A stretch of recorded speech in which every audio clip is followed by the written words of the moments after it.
Magsasayaw din ang Pakulo sa isang gas station sa Naga City. Naka-shades at nabihasa sa pagsasayaw at maayos na choreography ang mga binansagang dancing gas attendants. Napapatigil tuloy ang mga motorista para panoorin silang nagsasayaw. Small oil player ang kumpanya kaya nagsagawa ng Pakulo para makaiganyo umano ng customer.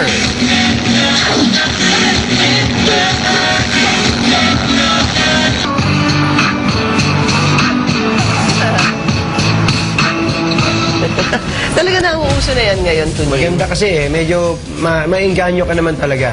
Siguro, hindi lilipas ang mahabang panahon, may mga nag-newscast na rin na habang masayaw-sayaw.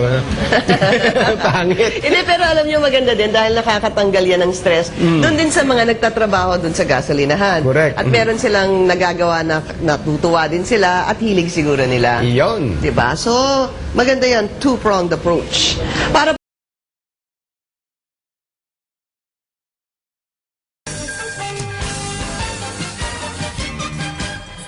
Angat na angat ng gad ang talentong Bicolano maski sa anuman na lado. Bakuna sana ang dancing flight attendants as in tax collectors. Ang pinag-uulayan ngunyan, sentro naman ng atraksyon ang nadiskubre mi ng mga dancing gasoline attendants. Sa paaging ini, nakakainganyar na sindanin mga customer na katabang pasinda ng malingawan para mientras ang kulog pa yung taas mayong babang presyo kan produktong petrolyo sa merkado. Ang dancing gasoline attendants, pasok!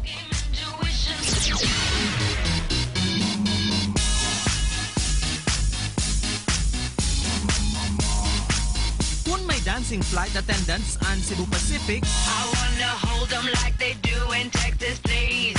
Fold as in them dancing like tax collector ang BIR Cebu, with me. I love it. Love game, intuition, play the cards with spades to start. And after he's been hooked, I'll play the one that's on his heart.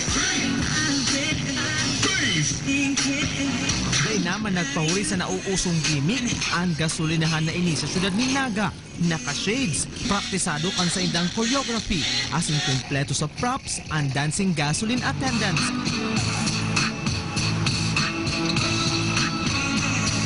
Kada alas 10 nin aga, as in alas 4 nin hapon, agaw eksena sinda sa gilid kan Magsaysay Avenue.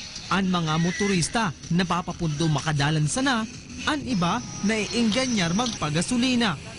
At least high moral man itong mga gasolina. Para bakal.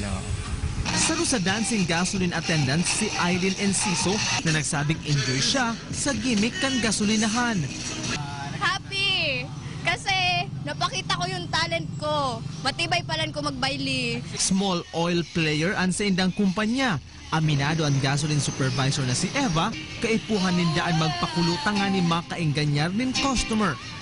Para makapag-entertain kami ng customer, tapos para makalimutan yung stress. Saan? Sa mahal kasi ng presyo ngayon sa gasolina, ganoon sa diesel. Paagi pasubot ini, tanganing maiwasan mag-init an payukan motorista sa halangkaw na kantidad kan produktong petrolyo.